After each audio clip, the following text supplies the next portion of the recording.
Қайырлы күн достар, бүгін өздеріңізге өте тәтті бір жасағаннан шығатын, қазіргі таңда хит болып жатқан лимон қосылған өте тәтті пирогтың рецептімен бөлісетін боламын.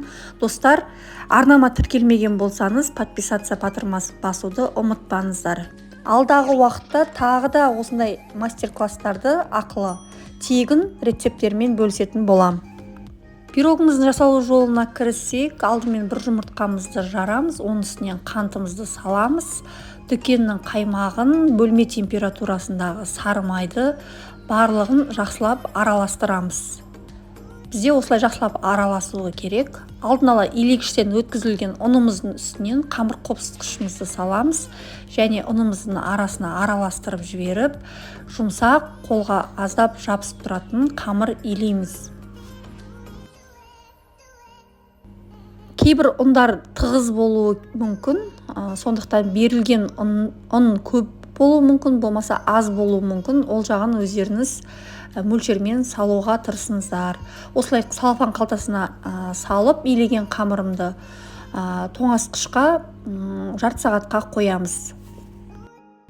Қамырымыз тоңазытқышқа тұрғанда осылай үккішпен, майда көзімен осылай лимонымыздың сыртқы қабықтарын осылай, орысша айтқанда цедрасын үгітіп аламыз және кесемізге осы лимон суын осылай қатты қысып, жаңағы шырынын аламыз лимонның.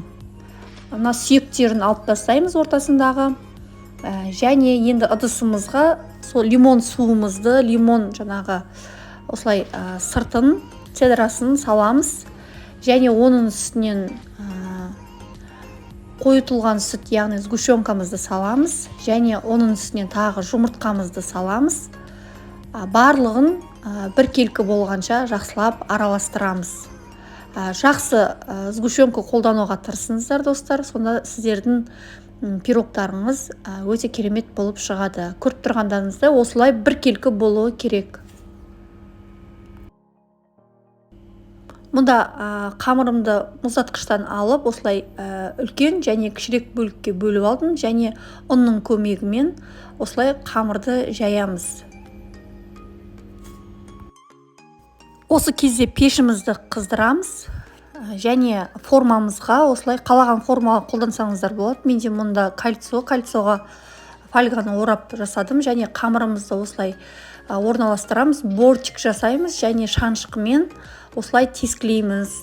Қызып тұрған пеште қызарғанша 10-15 минут 180 градуста пісіріп аламыз.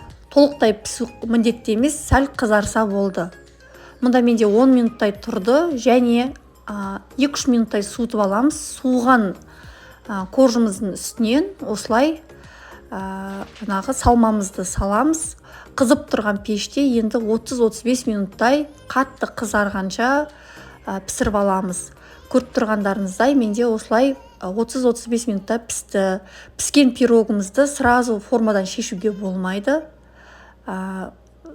Толықтай суытып, 2-3 сағаттан соң өз-өзін ұстаған соң барып кесіңіздер.